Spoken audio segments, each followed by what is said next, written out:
pinned on the fact how much he loves abortion.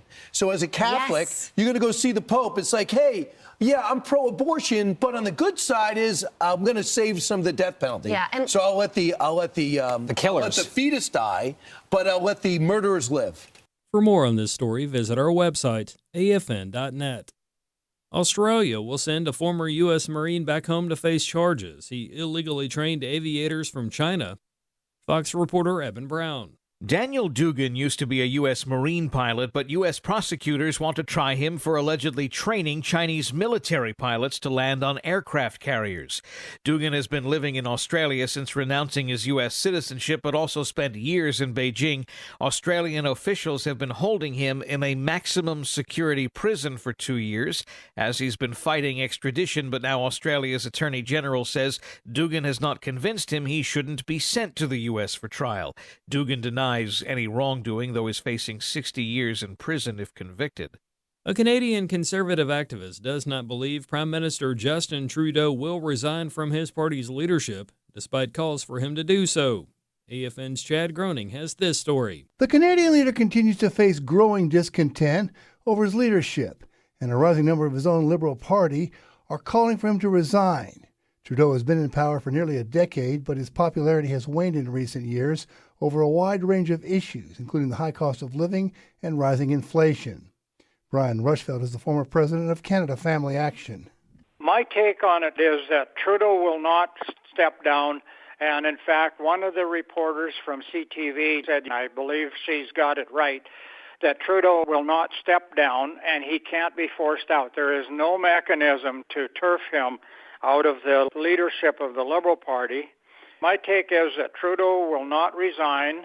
They can't force him out, so he will continue to be our prime minister until October election.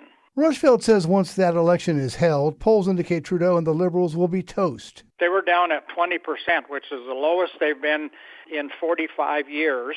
The Liberal Party has destroyed itself so bad that the next election is going to put the Conservative Party in a massive majority. Rushfeld says he can hardly wait for October of 2025 to get here. I'm Chad Groening. In final news, at least one person is injured after drones crashed at an Orlando light show. The drones were a part of the show, and the person injured is a 7-year-old boy who suffered a chest injury and had to undergo open-heart surgery. His mother spoke to Fox News Orlando. The biggest thing is him right now and just figuring out what's wrong, because I don't know if you heard, they were saying his oxygen 10-0. You're okay, baby. You're okay. Yeah, he keeps stopped breathing. The drone company has wished anyone injured a speedy recovery and says it regrets any inconveniences it caused.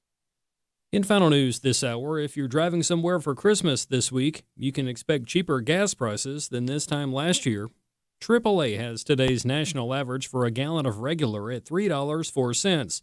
It was $3.12 a gallon on this day in 2023. And that's all our time for now. Find more news on afn.net. Thank you for listening.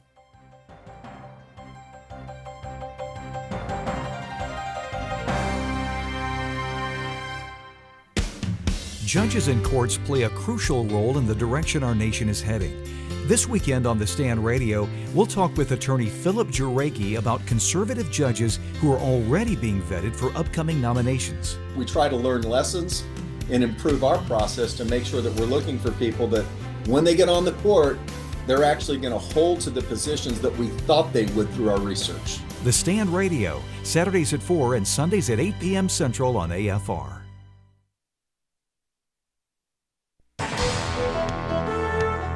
Welcome to Today's Issues, offering a Christian response to the issues of the day.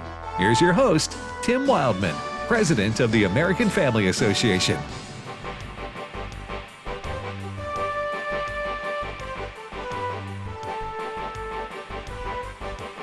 Hey, good morning, everybody, and welcome to Today's Issues on the American Family Radio Network. Today's Monday, December the 23rd, 2024. And as always, we thank you for listening to American Family Radio. Well, the panel today includes Wesley Wildmon. Good morning, Wesley. Good morning. Christopher Woodward. Good morning. And Ray Pritchard. Good morning, Brother Ray. Good morning, Tim. How you doing today? I'm doing great, man. Appreciate you asking. raised in Kansas City. We're in Tupelo, and we and the folks are listening all over the country. How's the weather in Kansas City today? It's, seems like what it should be 2 days before Christmas. It's cold. It's chilly. Right. It's, Wesley, it's good hunting weather up here in Kansas. Nice. I like it. Okay, good. What about the wind then? Well, a little bit of wind, not a whole lot. Okay. And Not unbearable. it's in the 30s, but it's not in the 20s. That's so good. Oh, we're doing good. Pretty happy up here. Wesley came out of the woods to come do the show. That's right. Literally. You're literally in the woods this morning. What That's time did right. you get up and go to the woods? Woke up at 4:30. Yeah. The reason for that is I got a 30-minute drive to get to my hunting spot. So Right. Was the big buck out there? No, I saw a buck, not the big one, but I did see. Okay. But to Ray's point, they were moving. There was deer where you were was good deer hunting weather, and where we are is good deer hunting weather. It was about 26 this morning, light breeze, and then and now it's up around 40. So no meat for the freezer this morning. The meat part came from my son. He shot 3 in 3 sits, so we've already got that taken care of. Now we're trophy hunting. The freezer's already packed. Freezer's packed. Okay. What'd you say, Chris? I was just going to say I've only had 2 kills in my life, and those have been with my car. One of them was right before Christmas, the first Christmas I was here. Oh, first If Christmas. we're going to start talking animals with your car, then I'm going to be in that game. Yeah. The second one was earlier this year, right after I paid off my car. That's when I had another one. No. Yeah. Oh, Kidding. no. Ooh. So you hit 2 deer? I've hit 2 deer before. Yeah, my insurance. You again? Well, one of those things. Right. Yeah. Now, was this in town or was this on a highway? It was out of town, out in the country, which doesn't narrow it down for us, but yeah. No. Right. Well, anyway, good. we appreciate everybody listening, and we got a lot to talk about today. By the way, tomorrow is Christmas Eve, and then Christmas Day, and then the day after Christmas. Our offices and our studios will be closed. Right, Brent Creeley, our producer, step to the microphone. Yes, sir, that's correct. So we will be, what are we going to be doing these next 3 days? Next 3 days will be Christmas music on our network. Okay. Now from like wall to wall or just part time? Wall to wall, except for Christmas Eve. Yeah. Which is tomorrow. Yeah. We will have an In Grace Christmas special. Okay. During this time. Okay. Tomorrow, and then 11 to 11:30 Central tomorrow, we will have a Ray Pritchard Christmas special. Okay. All right. Ray, by the way, Allison, my wife, and I, we've been going through your Christmas devotional guide. Yeah. So I'm always running a day behind. So that's not bad for me, actually. Well, that's pretty good. Only 1 day behind. We're just 1 day behind, my friend. So I gotta catch up tonight. That's for now, because how are you going to get caught up? Well, I get caught up. I'll read 2. Okay. Do two in 1 day. I'll do 2 in 1. I'll do 2 tonight. We'll be caught up for Christmas Eve and Christmas Day. I haven't looked ahead. Is December 25th is when the devotion? That's right? it. December 25th is the last one. Yeah. Okay. Next year we'll have to remind folks about this, and they can get it from your ministry, keepbelieving.com. But it's I guess you'd call it an Advent devotional. It's December. I don't know if Advent goes on before December, but it's December and it's Christmas themed, right? Right. It's called Great Joy, Advent from the Gospel of Luke. And we just take 25 days, Tim, to look at what the Gospel of Luke says about who Jesus is and why he came. And by the way, tomorrow, when I'm giving that pre-taped a Christmas, and it's related to what's in that devotional, tomorrow's message that's going to be from 11 to 11:30 Central Time right here on AFR is called No Crib for a Bed, taken from Luke chapter 2, verse 7. She wrapped him in swaddling clothes and laid him in a manger because there was no room for them in the inn. Just from that one verse, Tim, there is so much spiritual truth about the sovereignty of God over the circumstances of life, about the fact that Jesus' humiliation started early on. He came into his own, the Gospel of John says, and his own did not receive him. But there's great good news there that As Spurgeon said, if Christ had been born in a palace, we might be afraid to come to him, but no one can be afraid to come to a baby born in a manger, a feeding trough. It's a great message about how the gospel, Tim, is for all of us, those who are up on top and those who are struggling on the edges of life. So tune in tomorrow for No Crib for a Bed. Amen. So that's going to air, folks, tomorrow right here on American Family Radio. The special Ray did. He's talking about it right now. So that will air at 11:05 Central Time tomorrow. So be sure to tune in for that. I know what you did in that the devotion guide I'm talking about. At the end, you put at the end of each devotion, you put a Q, what do you call those code? QR code. A QR code. So we're reading this in bed together. Alice and I are reading this in the bed together, and so we're trying to get that thing to work.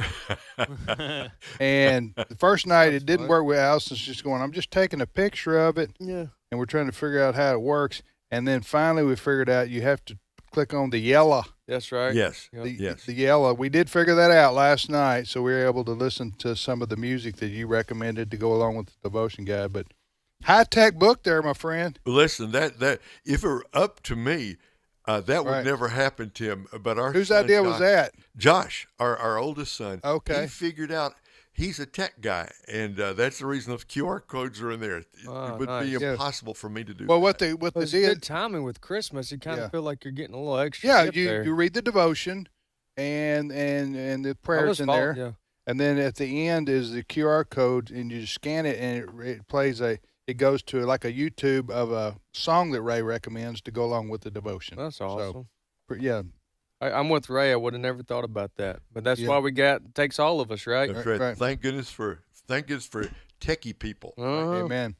All right, Chris. What is our first story this morning? I hate to disrupt the flow and good vibes from the start of this particular You go ahead show. and do that. That's the life of a news you guy. want to do? All right, I want to point people's attention to something our news director, Fred Jackson, just posted on our website, afn.net.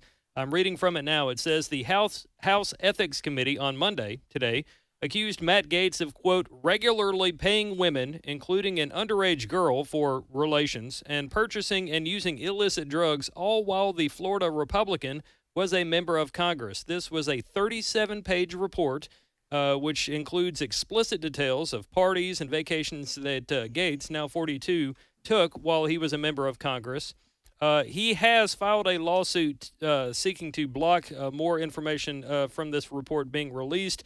Gaetz says it contains, quote, untruthful and defamatory information that would significantly damage his standing and reputation in the community. Yeah, that does bring me down, Chris.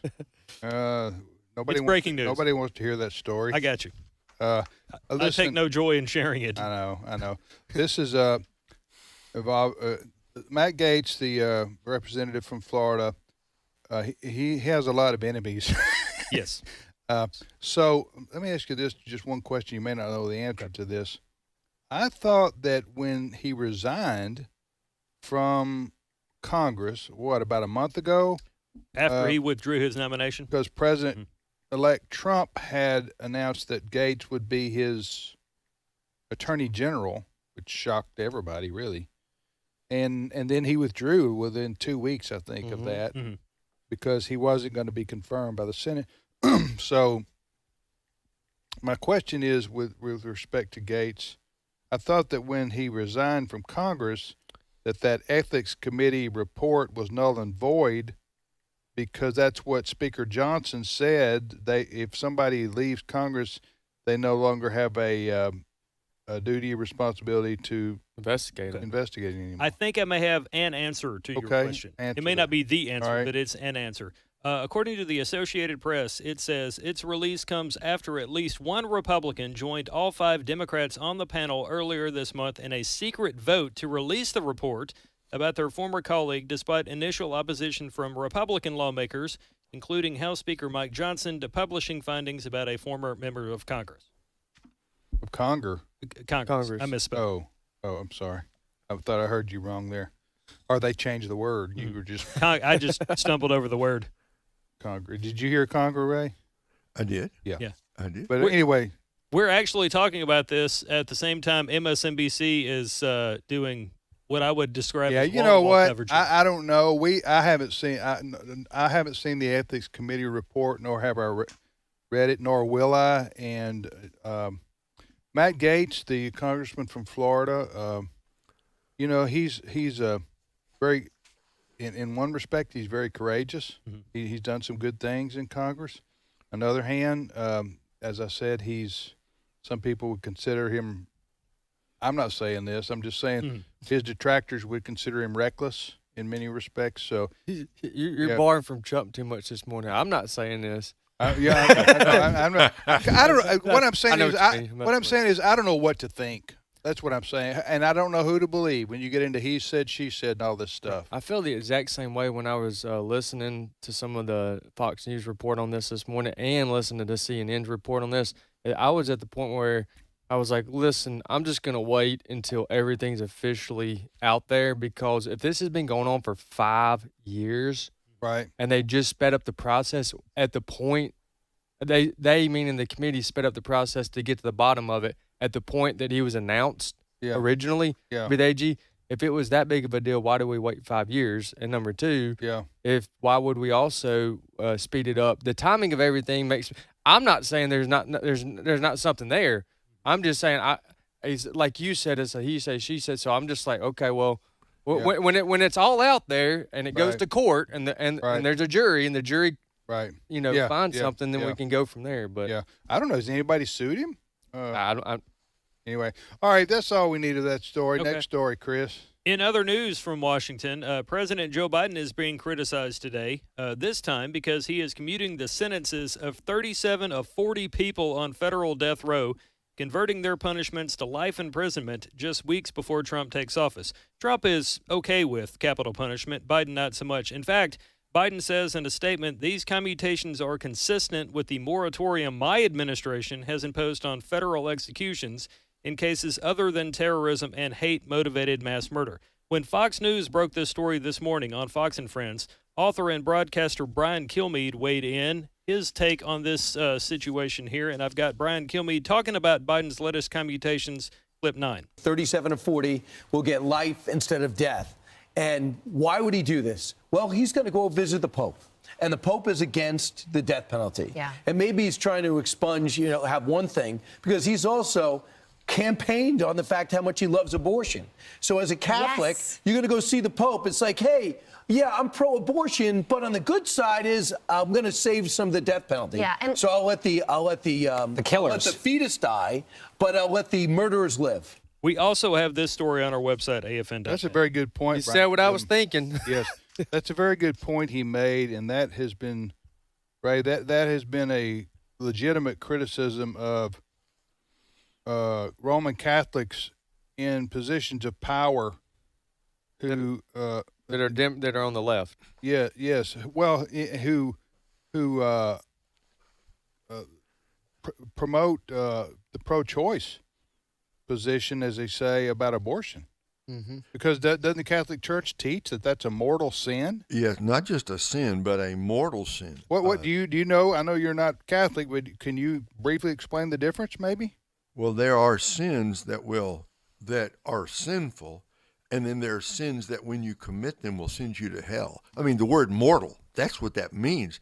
It's a sin that makes you worthy of eternal condemnation.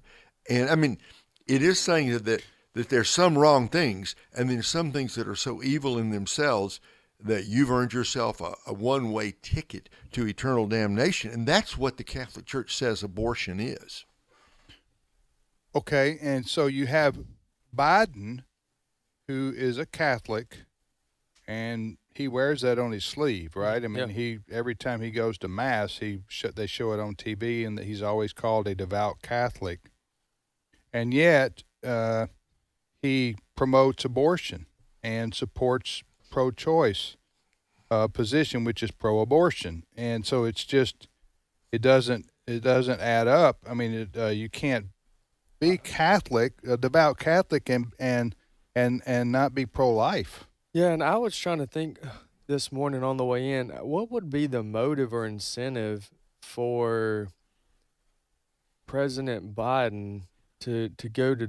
And this is an effort on his part and his administration part to pardon this many people that have this many. He's promoting. I mean, he's pardoning a bunch of murderers, convicted murderers who are on death row. Is that some what of them doing? are murderers of police officers? Yeah. Murder's all bad, but I'm just saying, like, I don't understand what would be his motive for doing a record number. It may be what Brian Kilmeade said right there. Maybe he's trying to score points with the Pope. Ray, I don't know. There's another thing. Fox News also reported that Biden said that the purpose for commutating these sentences from death to life in prison without parole, quote, this move will prevent Donald Trump's administration from, quote, carrying out the execution sentences that would not be handed down under current policy and practice. So he commuted this so the Trump administration couldn't go ahead and have some of these prisoners eventually executed. Well, this is a political side dog. Yeah, the political left in this country has always been against the death penalty, right? I mean, pretty much. So that is not that's not surprising for Biden to do that. But boy, he's setting records on people he's pardoning. Yeah, that's what I don't understand. What's the incentive for keeping on going and trying to? I think. Okay, I'm just going to speculate here. I think you got everybody and his brother sending in names of people who are in prison or jail, and they want them out, and they know somebody who knows somebody in the White House. And so everybody, whoever's in charge at the White House, and it's not President Biden, and we all have known that since June, right? That's a good. Whoever's number 2 or number 3, maybe even a person's name we don't even know, or certainly not in the limelight, and they're sliding these papers in front of Biden every day, and with the exception of Hunter Biden, he knew what he was doing there, and President Biden's finishing his oatmeal. And just grab and says, "Here's a pen, sir. Sign this." That's basically what's going on, in my opinion. Now, I don't have any way to prove that, but that's right. It sounds like that's what. Well, and don't you think, Tim, there's going to be more to come? I think he's going to be. He's got 2 more weeks, 3 more weeks, something like that. That's right. I think we're going to see much more of this. Yeah, he's just making. He's shattering all records. I'm talking about Biden is for pardons and commutations. By the way, we've had Jenna Ellis on to talk about this before. Chris, do you know the difference between a commutation and a pardon in layman's terms? Because Jenna gets into all this lawyer talk, and we just using $5 words and stuff. And full disclosure, I have a BA in communication, and my only law experience that's in college all you need, brother. Was mass Give media us a law. BA in communications All right. definition of a commutation. According to Merriam-Webster. Oh, you're cheating right there, Chris. You're going to the dictionary. The act of a pardon is the excusing of an offense without exacting a penalty, a release from the legal penalties of an offense. A commutation, in short, is basically when you change their sentence that they were given. Okay. So they're still going to have a consequence. They haven't taken away the guilty Now, part of it. To be clear, like Biden is not saying these murderers, these people that were convicted of doing awful things, are getting out of jail. He's just changing their death penalty to a life sentence. I don't agree. Oh, I got you. Okay. He's not saying, hey, you may have done all these bad things, but you go ahead and roam the streets. It's still a head scratcher and upsetting to many people, which is why people like Brian Kilmeade said this is wrong, and here's my 2 cents. Ray, do you think the Bible supports the death penalty? Oh, sure. Okay. Sure. Mm-hmm. Genesis chapter 9. Yep. Genesis chapter 9, Romans 13. That's also where you started the government.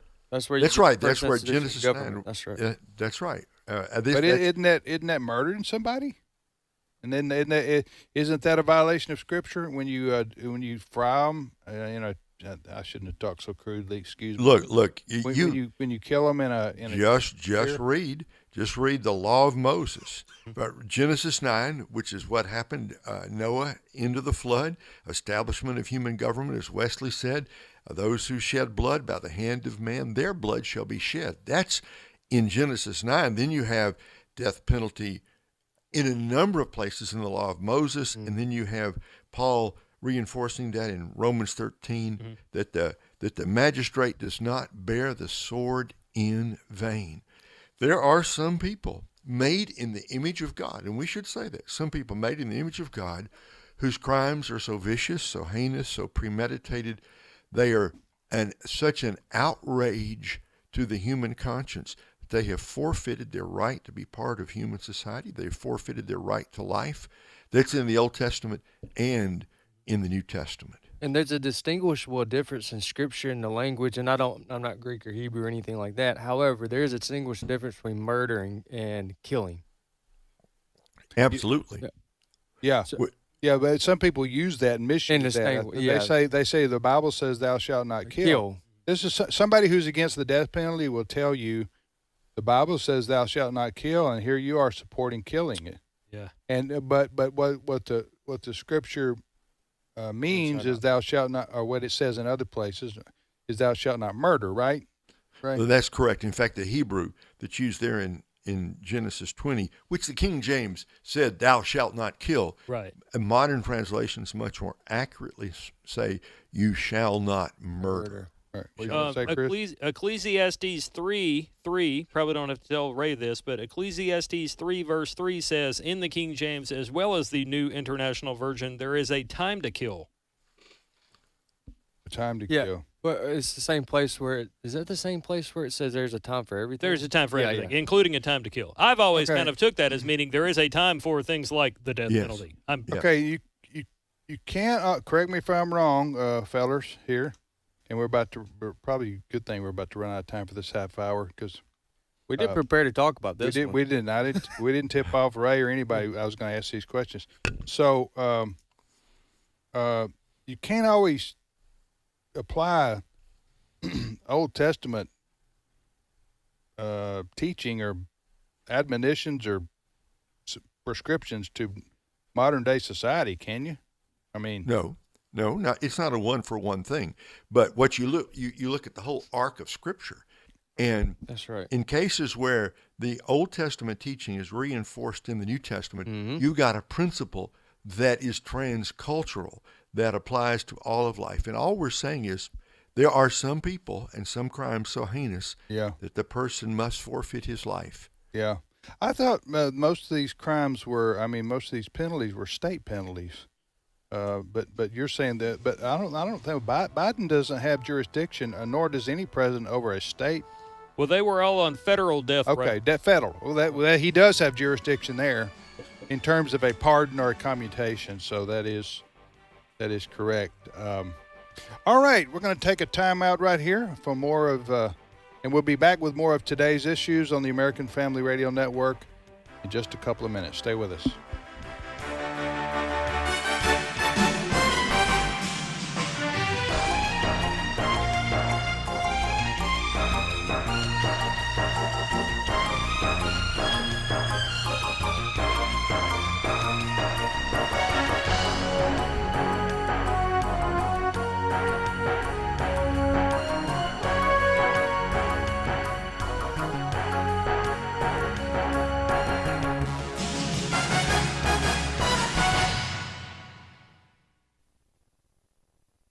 It's my turn. Here is your host for My Turn, Don Wildmon. And Joseph also went up from Galilee, from the city of Nazareth to Judea, to the city of David, which is called Bethlehem. She was pregnant, and while they were in Bethlehem, the time came for her to have her baby. She gave birth to her first son, wrapped him in cloths, and laid him in a manger. There was no room for them in the inn. In a few short words, Luke tells about the birth which occurred in Bethlehem some 2,000 years ago. It is a city, this Bethlehem, whose importance is far out of proportion to its size. As the famous Christian hymn indicates, it was a relatively little town. Its location is some 5 miles south of Jerusalem. It was the home of David, the greatest king Israel had ever known. It was here in Bethlehem that Samuel anointed David king.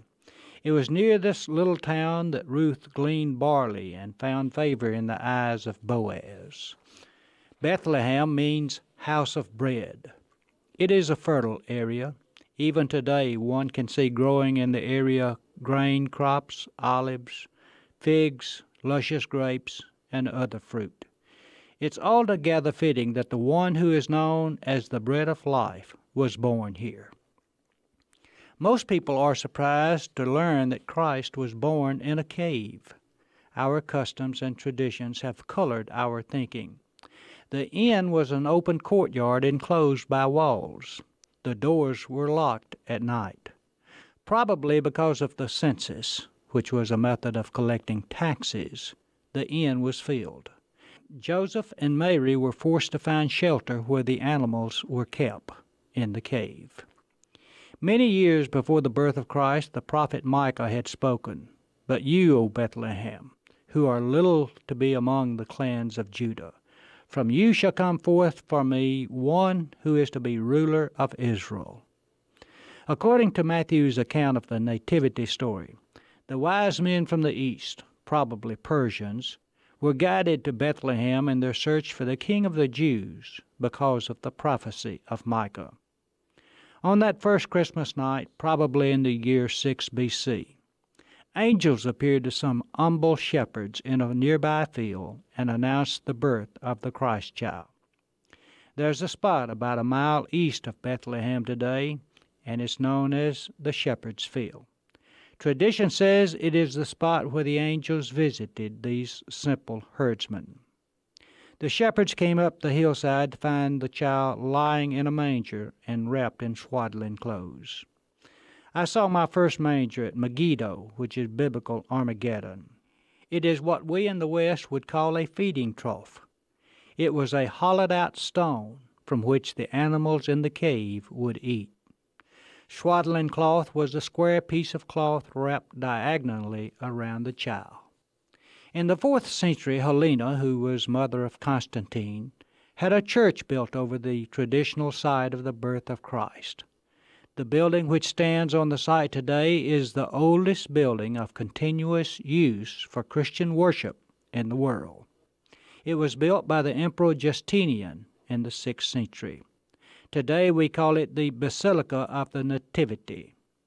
A visitor can enter through its simple 4-foot-high front entrance and descend some stairs and see the spot where tradition says Mary gave birth to her son.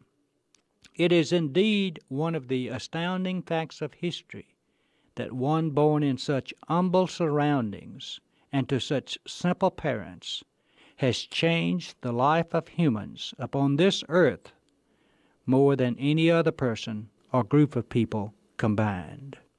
And it happened in Bethlehem, just like the book said it would. This has been My Turn with Don Wildmon, a production of the American Family Association. In him we were also chosen, having been predestined according to the plan of him who works out everything in conformity with the purpose of his will.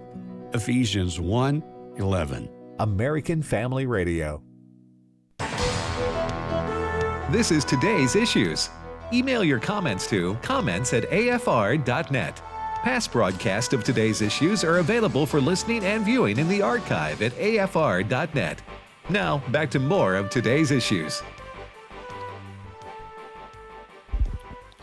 Hey, welcome back, everybody, to today's issues on this Monday, December the 23rd. Thank you for listening to American Family Radio. I'm Tim with Wesley and Chris and Ray. And I just want to thank everybody for their support this year of American Family Radio. Many of you listening to me right now have written checks or made donations to AFR and AFA, and we thank you for that. We just wanted you to know we appreciate it very much. It allows us to have a radio network like you're listening to right now. We can't do that, obviously, without the financial donations of listeners. So we appreciate it very much. All right, Chris, what is your next story? All right. This one could very well have been the lead had we not had the other things that we unfortunately had to discuss. But the man arrested for setting fire to a woman. Hey, hold on just a minute. I'm serious about this. Okay. I want to warn people what we're about to talk about. It's a national news story. Yes. You can see it's all over the news. I was reading about it on the New York Post this morning. But the subject matter we're about to talk about is gruesome and not appropriate for children to hear. Okay? So I wanted to give that warning. But so go ahead. I also want to point out I do not have a weird fascination with talking about these kinds of things. It's just the news on a show called Today's Issues.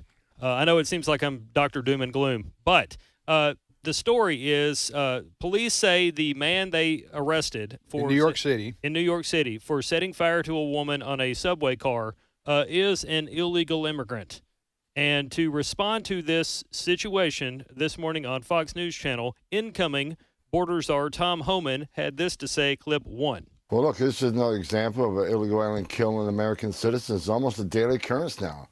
You know, because historic number of criminal aliens walking the streets because of this administration's policy in sanctuary jurisdictions and lax immigration enforcement. ICE has their hands tied. Secretary Mayorkas have given them priorities that they can't even go arrest an illegal alien anymore unless he's convicted of a serious crime. Then maybe they can arrest him. So this is on this administration. Okay, in case you didn't hear, folks, again, it's all over the news. Well, at least it was on the conservative news, the Fox News, and I saw it on the New York Post. This happened yesterday, true? Yes. Okay, so what happened yesterday? Again, this story is just hard to talk about. You had a illegal immigrant in New York City on the subway. He was from Honduras, I think. Guatemala. Guatemala. Okay, and he was here because, Biden just flew open the borders for the last 4 years and let everybody come from all over the world. We don't even don't even know who's here, quite frankly. We don't know because it's insane open borders policy. Anyway, so this fella went on a subway in New York City, and a woman was sitting by herself. This is how the story goes. And he set her afire. All this is on video. Yes. Okay. All this is on video. Set her afire. And sadly, tragically, she burned to death. She lost her life. And they arrested this guy, right? Yes. To make things worse, yeah, that's all bad. But after he lit her on fire, he then backed up, sat down on a bench, and watched her burn. Yeah. So this is obviously just evil personified, right? These are and at a New York subway, illegal immigrant. Right. I know. That's right. And the crimes that are being committed across the country by people here who are here illegally are going up and what the gentleman was talking about there, Mr. Holman, right? Who is going to be Trump's border czar. He's talking, Ray, about the fact that the Biden's guy, Mayorkas, the Secretary of Health of Homeland Security, right? Secretary of? Is that what it's called? Correct. Anyway, he of course he's the one that's facilitated all these people coming to America, and he's hand tied ICE to keep them from doing anything to deport these folks.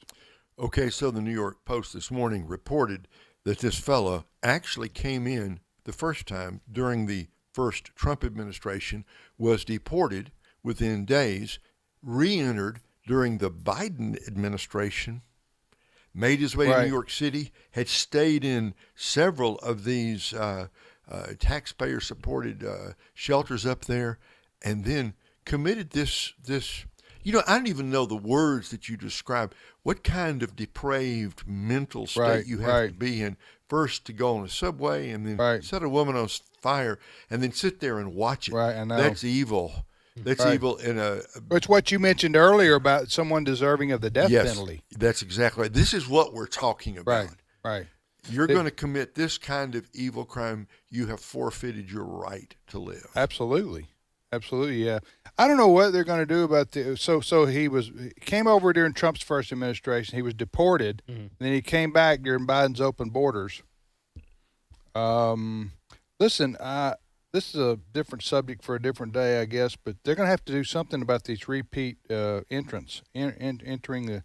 If you've been deported, and then you come back into the U.S. again, they're going to have somewhere to put these people. I don't know, build some Guantanamo Bay, something like that, some kind of big facility, maybe out on the border out in Texas or Arizona or somewhere to house these folks, because there's got to be some kind of penalty for repeat offenders. There's got to be. And other than just, you're going to deport them again, and they're going to come back again, deport them again, they come back again. You know what I'm saying? Yeah, no, I'm following what you're saying, but my mind goes back to the if it was shut down to begin with across the board, then this is not an issue. But I understand. But that's.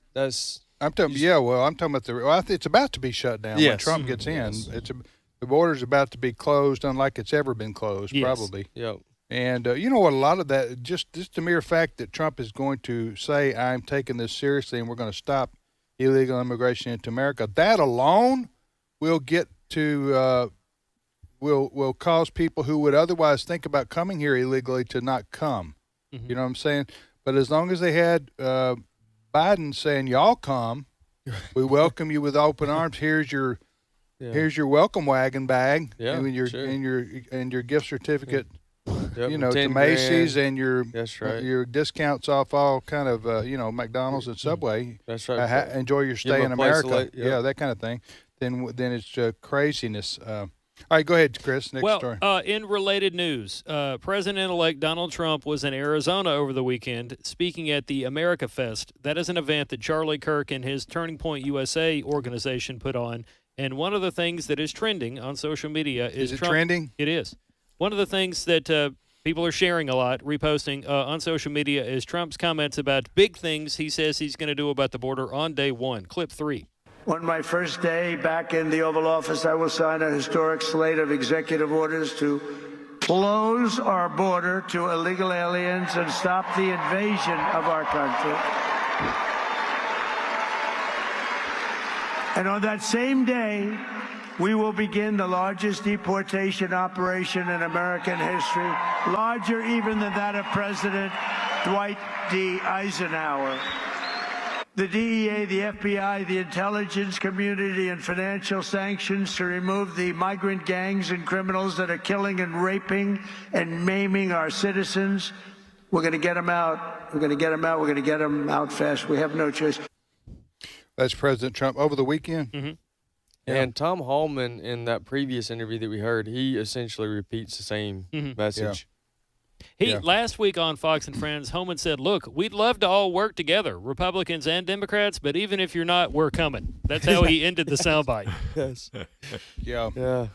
Well, we'll see what happens, but this was a big, as Wesley pointed out, you pointed out all year, this was a big issue, maybe the number one issue for a lot of voters that pull the lever for. I say pull the lever. We don't pull levers anymore. Yeah. Filled in the blank for Trump to win the election. This was a big issue. And it would not have been if we meaning the conservatives, the Republicans, did not take the ones that were coming across the border and shipping them or sending them to the Democrat cities.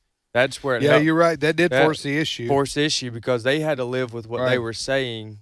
What's the problem? I would say the first person that needs credit for that would be me. That's right. And I want to say. No, you said it tongue in cheek. I think. Though. I didn't think. Did you really think it was going to happen? Though I want to stay as humble as I can. Okay.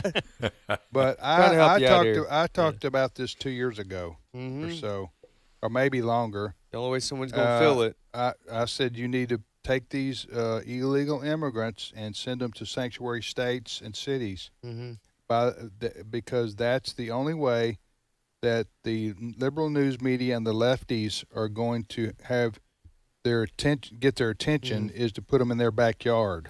And the reason the first time you said that, maybe I'm wrong, but at one point I thought you said that tongue in cheek because you were frustrated to the point that there's nothing else we can do. Why talk about it anymore? Because it's an open border. Right. President Biden at the time swiped 110 executive orders that had to do with the border. Yeah. And so you were just saying, wait a minute, I don't, if this is how it's going to go. Yeah. Our only option is to send them over there. And I kind of laughed at you like that's not going to happen, but apparently. The person that deserves the most credit for this politically would be Governor Greg Abbott, I think, of Texas. Yeah. He's the one who started, sending the buses to New York. And he didn't force anybody to get on there. These illegal immigrants wanted to go to New York City because New York City is a sanctuary city, and New York City will put you up in a hotel for as long as you want and feed you. So, I mean, who wouldn't want that, right? And then Chicago, the same type. Credit cards. Yes, Chicago, same type thing. So these big liberal cities, we're starting to get overwhelmed and still dealing with that, and we'll still be dealing with that. There are a lot of citizens of Chicago who are liberal Democrats are very upset because a lot of money is being used to take care of the illegal immigrants here. And let me just say this too: when I say illegal immigrants, I don't mean to suggest that These people are human beings. They shouldn't be used as pawns. But when you break into another people's country, you don't have a right to say what you get or don't get. Okay, so while I feel sorry for these folks, some of them who've come here because of their impoverished living conditions in Central America, for example, or Mexico, we can't take on a world for that reason. The U.S. is not morally required to let everybody in the world who wants to come here because they're poor. That's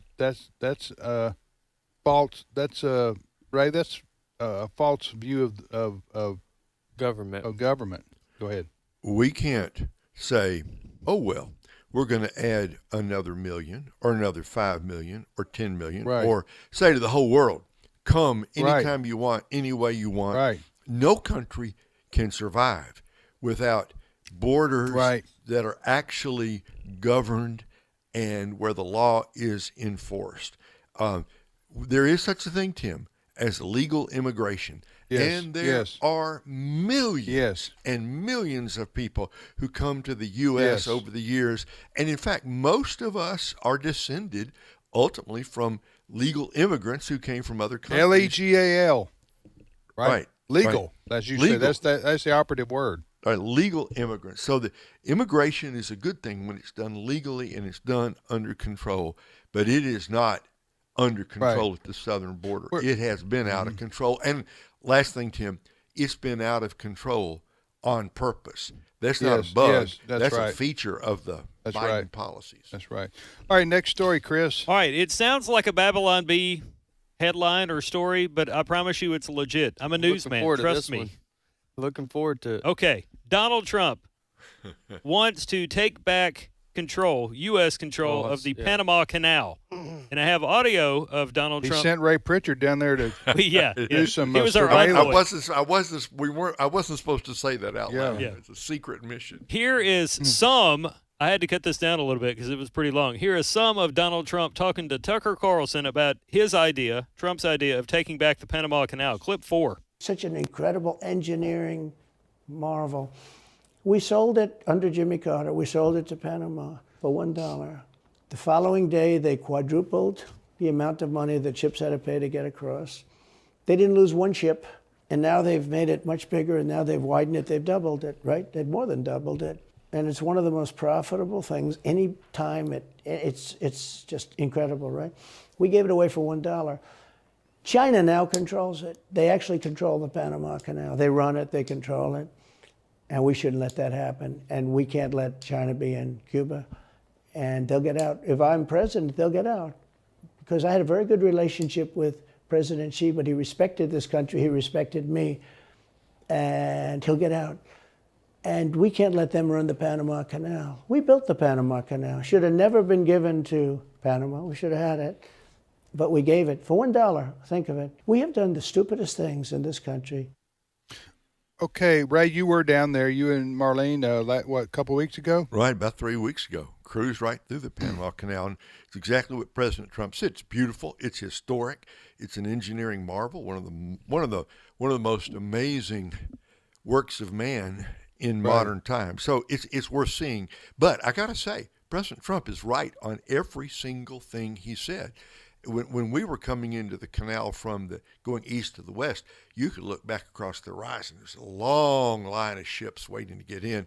And when we got to the west side, long line of ships out in the Pacific Ocean waiting to get in. So business is good down there in Panama. The problem is not the country of Panama per se. The problem is China, exactly what the president said. The Chinese already have controlling interest in 3 of the major ports on either side of the Panama Canal. They largely control the, every boat that passes through has to pay some amount of money, from $100 to $500,000 to it could be $1 million or more. So what the Panamanians have done, I think, with Chinese prodding, they've raised, and 75% of the ships that go through are coming to or from the U.S. The mayor down there at Panama City, capital city, said, we're not gonna let the U.S. change anything. This isn't about the U.S. and Panama. I found this side note, Tim. I found that I met a number of the Panamanian people. Wonderful, beautiful country, and the Panama Canal has been a boon to the economy of Panama. Has made it into a beautiful part of Central America. The solution here is exactly what the president said, to get the Chinese out of Central America, because they're trying to buy their way into control. And I'll tell you this, Tim, the U.S. and the West in general, we cannot tolerate a Panama Canal that is under the control of the Chinese government. That's unacceptable, and we'll do whatever it takes to stop that. Was it Jimmy Carter, then President Carter, who sold? Yeah. Who gave the Panama Canal to Panama? Is that right? That's right. That's exactly right. What was do you remember the circumstances surrounding that, or why he did that? Well, there was a lot of dissension. There was a lot of pressure. And the Panamanians, I understand their point of view. Look, this is our country. We should control the Panama Canal. Right. But we couldn't come to any kind of agreement, so there was a huge political debate. Which took place in the late 70s, but the treaty was passed, and for $1, we sold the greatest work of modern man, the most amazing engineering achievement. We sold it to the country of Panama for $1.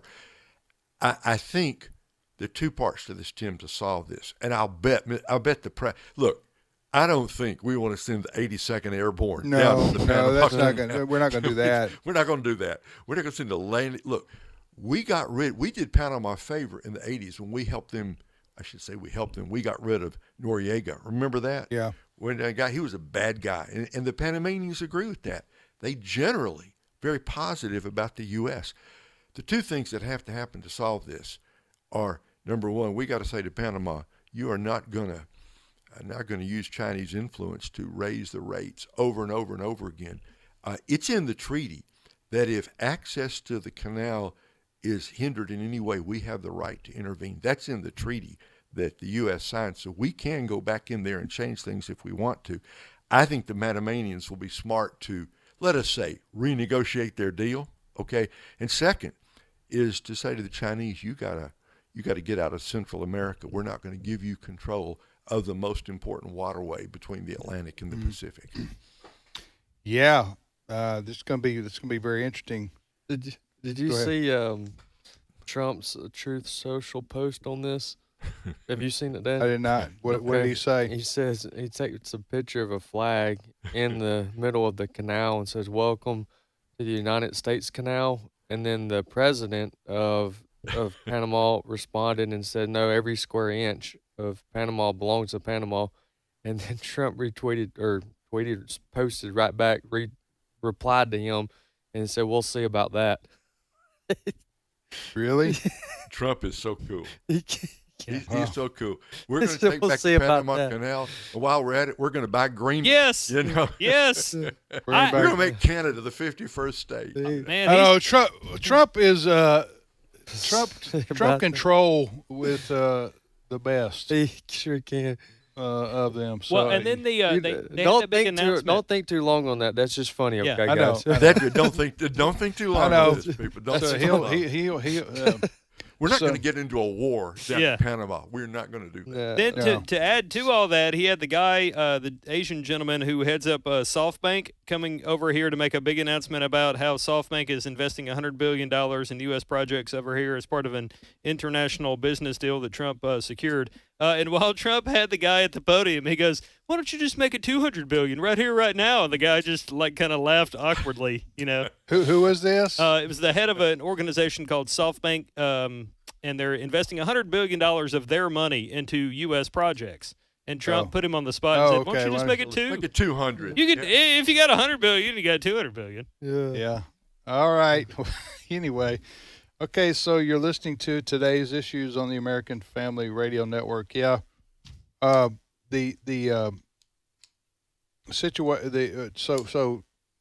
listen, President Trump has a lot on his plate coming up.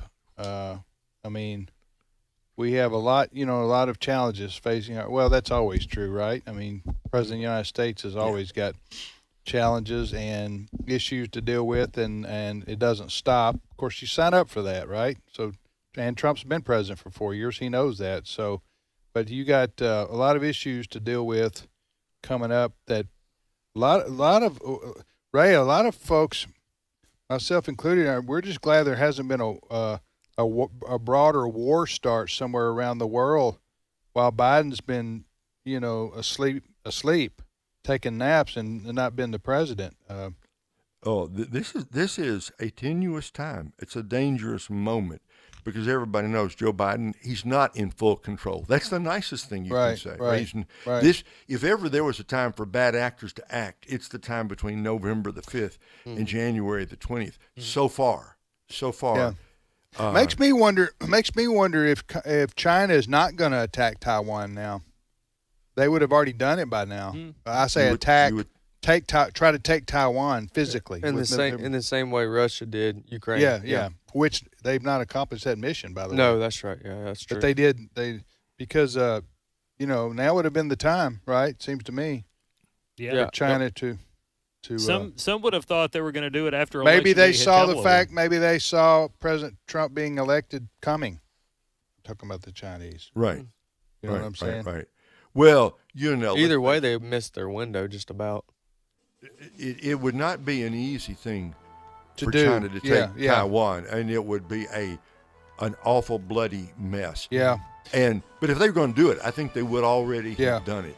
Maybe there are different ways to take over countries. You don't have to just invade with your military. That's right. You can incrementally, stealthily take over somebody's economy. Yep. By getting control of their money and so forth and so on. And reliability.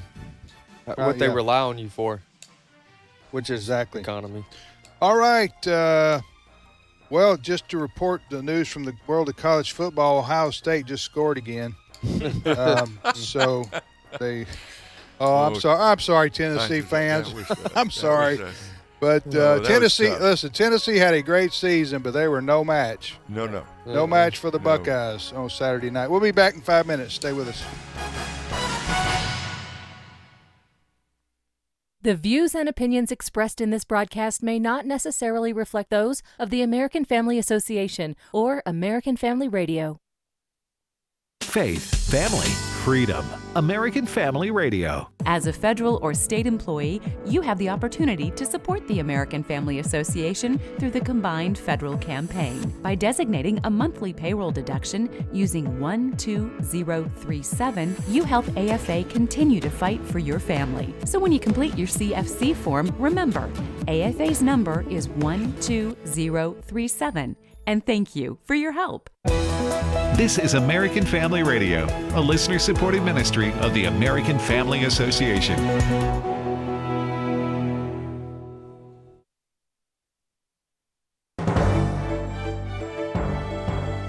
For American Family News, I'm Robert Thornton. The House Ethics Committee today accused Matt Gaetz of regularly paying women, including a 17-year-old girl, for sex and purchasing and using illicit drugs, all while the Florida Republican was a member of Congress. The 37-page report by the bipartisan panel includes explicit details of sex parties and vacations that Gaetz, now 42, took part in while representing Florida's Western Panhandle. The findings conclude that he violated multiple state laws related to sexual misconduct while in office. Find more at afn.net. Police have arrested an illegal immigrant suspected of killing a woman aboard a New York City subway. Here's Fox's Todd Pyro. A migrant from Guatemala arrested in connection with the death of a woman who was lit on fire and burned to death on that New York City subway train. High-level NYPD source telling Fox News Digital he entered the U.S. illegally in 2018. According to the NYPD, around 7:30 yesterday morning, the suspect approached a sleeping woman on a train and lit her clothing on fire with the lighter. The video shows the suspect then sitting on a bench afterward and watching the unidentified woman burn to death inside that subway car. The suspect was apprehended after 3 high schoolers recognized him from images released by the NYPD. Officers finding a lighter in the suspect's pocket when he was arrested. The suspect was previously arrested in Arizona, but the cause for that arrest is unknown. Parents and conservatives received an early Christmas gift after the Ohio legislature passed the Parents' Bill of Rights last Wednesday. Here's AFN's Bob Kellogg. Linda Harvey of Mission America, headquartered in Columbus, explains what's in the bill. The Ohio Bill of Rights is a bill that will require schools to get appropriate consent for any health care matters involving their children and to notify parents in advance of any sexuality instruction, and then the parents would have to opt in. Harvey further explains the bill also requires the notification of parents if a student is receiving counseling. So there's not going to be counseling behind a parent's back on gender ideology and sexual orientation. There was a tremendous amount of opposition by all the usual suspects and, one transgender person after another. Of course, the teachers' unions were against it. She adds that an amendment to the bill allows for religious instruction release time, so schools will have to come up with a policy to accommodate that. I'm Bob Kellogg. Practice makes perfect, even for robots. Here's Fox's Eben Brown. You've no doubt seen videos of humanoid robots demonstrating tasks. Tesla's Optimus bot comes to mind. But those robots need years of training to perform even simple tasks, calibrating its mechanical fingers to move and grab correctly.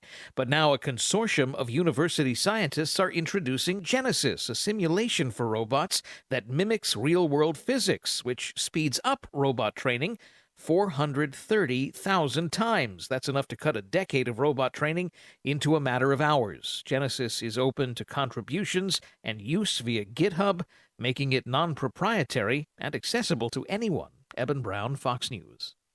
Communities in North Carolina continue to recover from Hurricane Helene. Here's Fox's Jonathan Seri. Despite significant improvements, much of western North Carolina remains in recovery mode.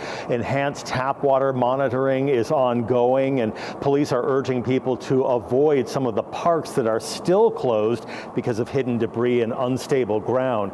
In Swannanoa, a small town just outside of Asheville, volunteers have been helping to restore a mobile home park, and residents say they are heartened by the ongoing outpouring from volunteers.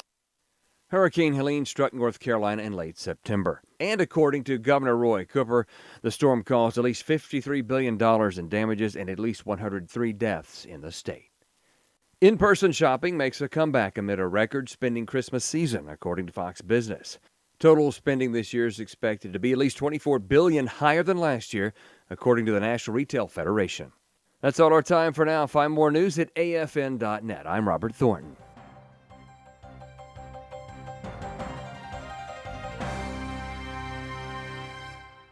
The loss of a child through abortion, miscarriage, or stillbirth affects the emotional health of families.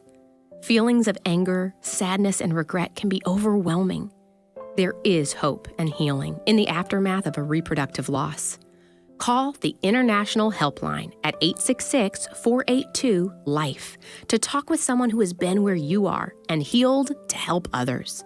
Your call is confidential. 866-482-LIFE. Today's Issues continues on AFR with your host, Tim Wildmon, president of the American Family Association.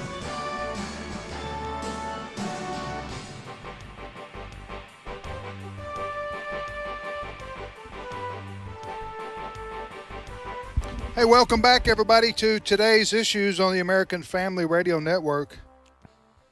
Tim with Wesley, and now Steve Paisley Jordan joined us. Good morning, Steve. Good morning, everybody. Raised in Kansas City, and we're in Tupelo and raised. So is that Paisley? Yep, flowers. Flowers, okay. Yeah. There's a distinction between just a flowered shirt and Paisley design. The Christmas came early. My wife got me some new shirts. So okay, well I like it. Thank you. So then you really won't be getting gifts on Christmas from her then. No, it's are you done. just spreading it out? No. We decided that we were going to give each other a couple trips next year. So we're going to go see some concerts and That's cool. good. Kind of stuff. Good. Yeah. So Ray, do you watch any of the playoff games, the college Watched football? them all. Watched them I all. know there wasn't a close one in the bunch.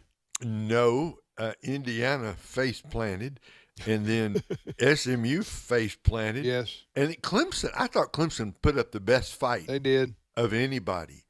And then Tennessee, oh my. Just it used to be the not ready for primetime players, Yeah. But that drama group. Tennessee, great university, and they had a great year. But man, that was it 22-17? Well, yeah. Game. To be fair to the teams that lost, they were all playing on the road, and they all were playing against excellent football teams. So anybody could have got blown out by Ohio State. Yeah. Or Penn State or Notre Dame or Texas. Because those teams were playing at home, and those fans were all fired up. You had 104,000 or 106,000 people in freezing weather in the shoe Ohio. in Columbus. In the shoe in Columbus. That now you know who I think ought to be complaining about this is the four teams that got the top four. The byes: Georgia, Arizona State, and Boise State, and Oregon. Right? Look, Boise State's got to now play Penn State down at the Fiesta Bowl. I mean, the home field stuff is gone. If I was Boise State, I'd say no. Yeah, I got the bye. Now, you really would want to risk playing a whole nother game instead of getting a free win and then going on to the next round? No, I know. I'm just saying. Yeah, I hear what you're saying. Right? I'm saying if I was Boise State, because look, they're good. And that running back, John T., whatever his name is, he's really good. But I'd be saying, no, boys, we're not coming to Arizona. You come on up here to Boise and play on a blue field. You see that bright blue field. He's asking for the bye and the home. And he wants it all. That's what I'm asking for. That's right. I was following you for a second. Well, on to round two. Congratulations to the losers from the weekend. They had great seasons, but there can only be one. There can only be one school standing at the middle of January, and so onward we go. And so you got down 12 now down to 8. 12 down to 8. Right. There's only one thing that we know for certain that is going to make a lot of college football fans happy. Yeah, it's not going to be Alabama. Right. Alabama, listen, anytime you're on top of the world, you're going to get your haters, and a lot of them. Oh, yeah. And so everybody wants to bring down the king of the hill. Same way with the New England Patriots for all those years. Everybody's like going, anybody but the Patriots, because you're just tired of seeing the same teams win all the time. And unless you're that team. Unless you're that team, and then you want to win all the time. But, yeah, Alabama didn't make the playoffs, and maybe they will. They'll probably return next year. They'll be back next year. We'll have to see. They've got a new coach now. Yeah. Saban's not there, so. Yeah. I thought you. Wait a minute. In our world, the coach got fired today. Yeah. In our world, when you say new coach, that means like yesterday. No. But I know what you meant. It's his first year there. Yeah. Yes. They haven't. Yeah, no, I thought you meant Alabama fired their coach already. No, that wouldn't surprise us in this world. 3 losses the first year. I don't know. That's pretty brutal. Well, he won't be the coach next year if he loses 3. I'll tell you that right now. Tim, who's your pick? Who's your pick to go all the way? 3 weeks ago, before they lost to Michigan, I picked Ohio State. Yeah. I think they got the best team overall. And but we'll see. They match up with Oregon in a few days. And Oregon's number 1. Pretty good team. 13-0. Yeah, but Ohio State's favored in that game by 1.5, I think. Yep. Not that I bet, so don't send me emails. That's for entertainment We're just purposes. commenting, that's all. I'm just telling you what people who do bet think of the game. But you know what? There's some great teams left. There's several, but I would pick if you got to ask me to pick one, I would pick Ohio State as the best team left. But, hey, they could lose to Oregon. Who knows? All right, enough college football. We got to talk about more depressing things here. And so we got some positive news, too. But, Steve, what's your first story? Tim, if I was not to show up to work for 6 months, do you think anybody would notice? Oh, yeah, I would think so. Yeah, we would notice, Steve, because there'd be no more Paisley. There wouldn't be a whole lot of Paisley. Well, if you're a congresswoman from Texas, you might not. This is a weird story, people. Listen to this. So Kay Granger, who's been a representative for Texas for many, many years, hasn't shown up for a vote since July. United States House of Representatives member. That's right. Okay, it's first I'm hearing of this. This ain't a city council Right. meeting. And so someone all of a sudden noticed that they haven't been casting. She hasn't been casting votes. They wanted to know where they were. Someone went by her campaign office. It was closed up and locked up. You call the office. You got an answering machine. They finally found her in a rest home. She had checked herself into a rest home. How long has she been there? She's been there since about July.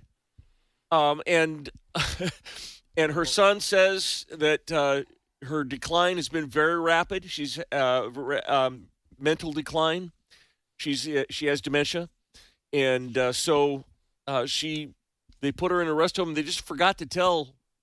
I guess they forgot to tell the public. Yeah, She apparently wasn't in D.C. anymore representing them. That's wow. By the way, a rest home, otherwise known as, is that same as like a nursing home or like a assisted living type situation? It's an independent living facility, but it has a memory unit. I got you. So yeah, she's in some mental decline. And Well, everything. I don't know what that to is think bizarre. About that. Yeah, 'cause on one hand you go, you think you tell somebody. On the other hand, how come nobody asked? Yeah, I know. I know. Yeah, how is that possible? You could How the hell? I know you would think the news media. The way Ray said The that. How's news that media possible? would be asking questions after 3 or 4 weeks of missing votes and things. I don't know. That's bizarre. She's 81 years old. Wouldn't the Republican? I mean, it was really tight. I mean, Yeah. we've talked about before the margin in the House. Yeah. Very, very. Didn't somebody? Well, she would have won a re-election. No, she's retiring. She did not run in 24. Yeah, she didn't run. She didn't run in 24. She was retiring, so she was going to be out anyway, but she just disappeared. I sure hope the Babylon and Bee gets a hold of this one. Right, I know. That's like a Babylon Bee story. It's real life. Where in Texas is this? I believe it's somewhere in the Dallas area. Let me look. Because those people should be ashamed of themselves for not noticing. Yes, absolutely. For not noticing. That's so shame them, Steve. 7th district of 12th district, Texas 12th, which is. That's some laid back people right there. Right. You know it? Okay. It is in Dallas Fort Worth. It's say the least. It's just west of Dallas. Okay. Incorporating some of Dallas and some of Fort Worth. All right. Okay. All right. Well, God bless her. I appreciate you bringing that one in. I hope Needed she a has good a laugh. hope she has a wonderful rest of her life. So she checked herself into a place, rest home, a mental care facility. So has her time serving run out? She's still on hers. She's on the But she's roll. retired. She's still alive, man. Well, yeah. Why are you From her asking questions job. like that? From her job, but she's not dead yet. Yeah. Oh, no, my bad. no, we Yeah. don't think. I mean, Right. I misinterpreted So what she's you were saying. technically still has her duties and Right, she's responsibilities. technically still. But you also mentioned she's retiring. So She's I retiring. guess when's that date, or do we know? January 20th. Okay. Or actually, no, January 2nd when the new Congress is sworn in. Okay. Yeah, that's one of those things probably should have been on the checklist. Yeah. Give keys to the car to my son. Make sure I call my sister and tell her what's going on. And, resign from Congress. Maybe I want to do that. Anyway. All right. Well, as I say, we're just teasing around about that part. We wish what's her name? Kay Granger. We wish her the best and hope she has a nice new setup there and lives a long time. Yeah. Yeah. Next story. I was. Hey, by the way, I got a next story. Yeah, go. I'm going to interrupt this program to bring you this report.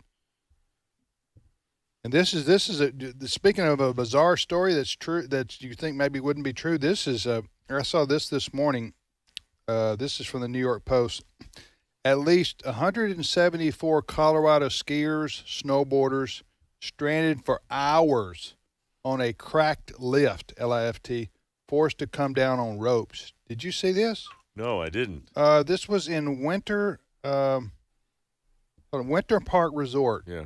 In Colorado, obviously a snow skiing place. Yeah. And the gondola lift at Winter Park Resort came to a halt when its system detected a crack shortly after noon. This was yesterday, I think. So you had 174 people stranded. And those lifts are not. It's not like you're in one of those gondolas that are enclosed. Right. They're just a seat. You're hanging out over empty air. Yeah. Right, for hours. Some of them had to go. The lift passengers were each lowered down by ropes. Yeah. The process took around 5 hours, leaving some riders stuck in the air for the better part of the day. At least it was a day, right? Ski patrollers reached the cabin of each suspended gondola from above and lowered the passengers' equipment to the ground before using a rope attached to each seat to safely move everyone back to the ground. So if you're the husband that told your wife, look, this will be real quick. We'll use the restroom when we get back. Right. Oh, man. Oh, Oh, man. That's that's awful. That's another whole. That's not good So, at all. Husband will never live that one down. They don't have like intercoms or loudspeakers on those lifts. What if you're one of these people and it Don't just know what's stops? going on, You right. have no idea what's going on for hours. Yeah, you're having to check your news cycle. If you have your phone Local. with you, yeah. Yeah, local. Right. Well, and it's a bad feeling when you hear that thing go womp, womp, and then it stops. And you're swinging there. And, stops and I've been on those things before, and you think It's like in a movie. Yeah, and I think one time it stopped for 5 minutes. But can you imagine hours and then somebody's having to walk beneath you, yell up to you to say, "Hey, we'll get to you when we can," type situation. But 174 people were stranded for hours and hours here in what did I say? Winter what? Winter Park. Winter Park. Where's that? It's in the Colorado? Rockies. Winter Park Resort. Winter Park Resort. So yeah, make sure you've taken care of business before you get on there. Winter Park is Maybe stuck for a while. Winter Park is south of Denver. Yeah. Or east of Denver. They're probably not going to use that in their advertising materials. Yeah, I would think not. Hey, come to Winter Park Resort, where you two could be stranded for hours and enjoy the romantic views out over the Rockies. While you hope that a blizzard doesn't roll in. Man. Oh, yeah. All right, Steve. Next story. All right. Everybody made it safely down, by the way. I'm glad to report. Good to know. Yeah. I was doing some show prep. So did you guys talk about the Texas suing the NCAA over women in? We have not. Okay, well, Texas is suing the NCAA over over its allowing men into women's sports. So this is they're suing them under non-discrimination on the basis of sex education. No, I'm sorry. That was what they are challenging, a bill that's called the Non-Discrimination on the Basis of Sex Education Program. What they are saying they are charging them with failing to deliver on a promise. So, like, it's a business charge that they said that you were going to come and see women's sports. Instead, you're seeing mixed gender sports. So you're false advertising. Interesting. Okay, that's one angle I hadn't heard before. Yeah. The rule would have outlawed individual states from banning participation in single-sex sports, but they this is Texas Department of Defense. What's the law? Justice Department in Texas decided. Ken Paxton? Yes, Ken Paxton's department decided that they were going to sue over this, and they said because you say you're coming to a women's volleyball match, but then that makes and sense. all of a sudden you're not seeing a women's volleyball match. Yeah. But I bet that didn't go on in Texas. Yeah, well, you're talking. Yeah. Boys playing girls sports. Is that going on in Texas? They did have a couple of track County athletes by county is a different. year or so ago, but I hadn't seen anything about it lately. Yeah, this proposed rule, though, would have applied to Texas. It would have been a federal rule. So Yeah. that's why they're challenging that. Yeah. So, by the way, Biden's administration is dropping their lawsuit. Yes. Or is it a lawsuit? Dropping their Title IX. It's not a lawsuit. It's a proposed rule change. Okay, so this is great news, folks. You know, we've talked about how Biden, through his Department of Health and Human Services, a couple of years ago, or maybe not that long ago, remember we talked about this where he was saying to the states, hey, you got to let boys play girls sports or we're going to take federal dollars away from you that you would get through Title IX, what's called Title IX. Well, of course, many of the states said, we're not going to comply. We're not doing that. We don't care what you try to threaten us with. But now, one of the consequences of Trump winning was stopping this kind of garbage. Okay, and that's why this department has stopped, because they know they're about to leave office, go out of power, and so there's no point going on with this lawsuit. That's my opinion on this. Is that what you think? That's it, Steve? Have I got it right? They said that they dropped this after hearing testimony. They said the withdrawal comes after hearing testimony during the comment period, but that ongoing lawsuits also played a part in the decision. Good. I hope they listened to testimony from girls saying we don't like being spiked by boys in volleyball and putting our lives in danger. Right. Like that poor girl that got the boys who said he was a girl was playing volleyball and spiked the ball into the girl's face and brain damage, gave her brain damage. And her mom was testifying before Congress. Remember that? About a week ago or so? Yeah. Oh, Anyway. that's one of a dozen instances. Yeah. All right, we got about 7 or 8 minutes. What Okay, you got I next? got 2 more things here for you. Go. This is a dangerous time in the world as we leave the Biden administration and go into the Trump administration. For all intents and purposes, Donald Trump has been president of the United States as far as foreign policy since the election. And now what we're hearing that Jake Sullivan, which is Joe Biden's national security advisor, briefed the incoming president on a risk that Tehran could start up its nuclear project. And since they have they've been weakened, all their terror proxies have been taken out, that as a last resort they might build a bomb for leverage, and hopefully not to use, but for leverage anyway. This is not a new story, is it really? Well, the briefing to Donald Trump was new. Jake Sullivan told Donald Trump that this is what they're worried about. Yeah, I would say, well, what have you been doing about it? Right. Yeah. For 4 years. Well, they haven't been doing a whole lot. No, they hadn't. They gave him money. Yeah. Biden gave him all the money, right, Ray? Isn't that what happened? Took the sanctions off Iran, so they got a bunch of money. I'm not making that up. How many of y'all know what I'm talking about? Yeah. So, I mean, Biden has been very, very weak to say the least, and dealing with Iran and terrorism in the world. So, of course, you see what happened in Afghanistan, our withdrawal there. But anyway, this has just been a 4-year nightmare is what it's been. So I don't when the administration says we're worried that they're going to get nuclear weapons. Can you imagine Tehran with nuclear weapons? No, I can't. Neither can the world. I don't think Israel would stand for it. I know that they've been talking with Israel, and the United States has been considering it, and Israel's been considering going after those nuclear facilities in Iran as a proactive measure to keep them from getting the bomb, which I think the world would be grateful for. Yeah, but they'd blame Israel, blame the U.S. too.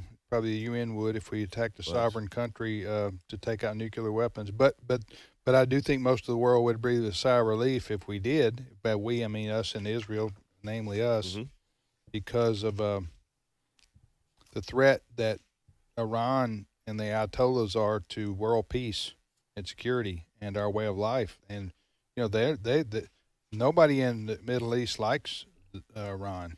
Nobody. Nobody in Persia does. Nobody in China may. I don't know, but they're a threat to the world. Iran is. Yeah. Iran or Iran. And they've been chopped off at the knees. Huh? They've been chopped off at the knees by Israel, taking out Yeah. Hezbollah and and Hamas. Hamas. Yeah. Next story, Steve. All right. let's end with some good news here. NASCAR.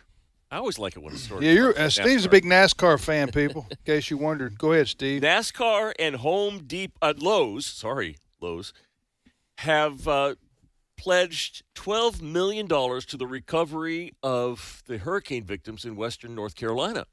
This is a story that has kind of slipped off of the front. $12 million, and here's how they're doing it. Lowe's is helping to purchase 100 tiny homes that they're going to deliver to people who are still without residence after the hurricane went through. So they're going to give them a little tiny home so that they have something, and they want it to be in place by Christmas. That's a creative way of doing it because we obviously they don't have the time or resources. That really maximizes what they're able to do. Yeah. They don't have time or resources to build their houses for them, but a tiny home for people that are – you familiar with that, Dad? Tiny home? Yeah, tiny home, yeah. I've seen it on TV. Yeah, so 100 units arriving for families before Christmas Eve, literally bringing them home for the holidays. Lowe's, of course, is one of NASCAR's major sponsors, has been forever. So they're doing some good because this is a story that I kind of wanted to keep up with. Yeah. Because it goes off the front page. You know, we have an election. We've had so much stuff happen between then and now that we forget that there are people still suffering from that hurricane. They're still without homes. Yeah. In western North Carolina. Yeah. I know the Billy Graham Samaritan's Purse has been still on this too. Well, good for NASCAR and good for Lowe's. I know that I think Lowe's, I think their headquarters is in Charlotte or somewhere. It's either North Carolina or South Carolina. I'm forgotten. I believe it is, and that's kind of why they're. And that's big NASCAR country, of course. Yep. Talking about North Carolina, but hey, that's a good story that reminds us, for us as Christians, this time of year, be looking for an opportunity to give a gift or serve someone or help someone in need in the name of Christ. There you go. This Christmas, I know in many ways it's already here, but if you haven't already done something, be on the lookout for an opportunity. If you miss Christmas, make it a New Year's resolution. Yeah, absolutely. Lowe's is based in Mooresville, North Carolina. Gotcha. I just add this. So our pastor, Dad and I's, and mine, pastor, he's mentioned before the phrase when you do a good deed as a Christian, to say on behalf of God's love for you, or make the connection in addition to just doing something good. Make the connection that you're doing it on behalf of being a Christian. What your motivation is. Yeah. Let them know. As a another phrase is as a demonstration of God's love for you. We want to give you this gift or help out in this way. Because don't say you owe me one. I just don't think that's not going to work. I don't think that's a scriptural thing to say when you do something for somebody. You, Wesley? No, I don't think so. Indian giving is not the. Oh, you just blew it right there. You just Indian giving. We don't say that anymore. That's right. I forgot. Yeah. I've already lost all. When I saw Trump won by the popular vote, I threw out all my PC. Okay. Okay. All right. Trump won popular vote. All PCs out. We apologize to anybody who was offended by anyone that. and everyone. Yeah. Okay. No ill will intended. You got to learn how to talk, son. I got it. Especially if you're on live radio. I go back. Thank you, Ray. Hey, thank you, Tim. Merry Christmas, everybody. Merry Christmas. All right, folks, we'll be back live on Friday. Okay. We'll have some Christmas music, some Christmas specials. You enjoy your time with your family. We'll see you in a few days.